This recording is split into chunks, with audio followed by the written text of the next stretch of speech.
Welcome to Fundamental Supersize Strategy number 71. Sharon Horne-Ellstrom here. And I had every intention of quitting at 70 after yesterday's strategy.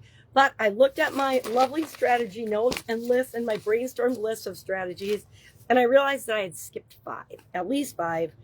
So I will go to 75, and then we're going to do something fun. We're going to ask everybody to share your top 5 favorite strategies, or the ones that you find are most important to you right now in your business, because I'm going to do a little project with that. And so I want to get other people's input. So today we're talking about communication strategy. Now, communication is one of those fundamental foundational skills that everybody's got to have. And it's one of those we should always be continually improving and growing in. But overall, we need to have a communication strategy for our business. Now, a lot of things speak to the components of communication, but I think we need an overarching umbrella communication strategy for our organization.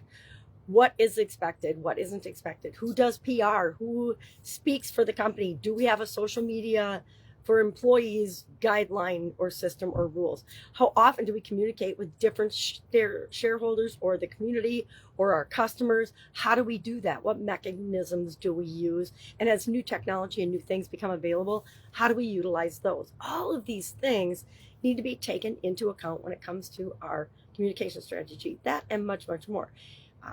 How we hire and release people from being a part of our organization.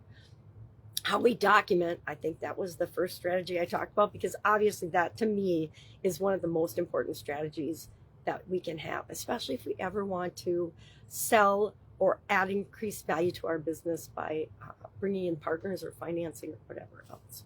So what is our communication strategy going to look like? And I, being from the old school world of journalism, back when journalism was journalism, like the journalistic framework. I still call it the journalistic framework, although I think very few journalists are actually using it anymore. It's more like propaganda entertainment than it is reporting or news and sharing real information with people. But it's the 5 W's and an H: who, what, where, when, why, and how.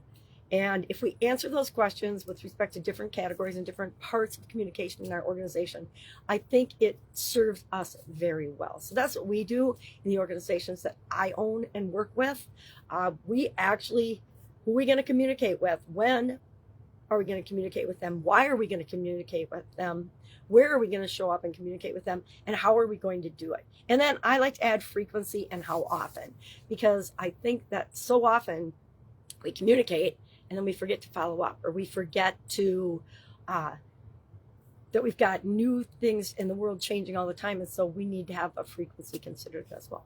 So I'd love to know what you do for communication. Do you have a communication strategy for your organization? Maybe you have just a couple pieces to it. That's where we start. We start with what's important right now, and then we add pieces as it makes sense for our business.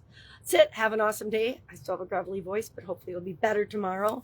If I can help you anyway, ask. Otherwise, I will, of course, see you tomorrow.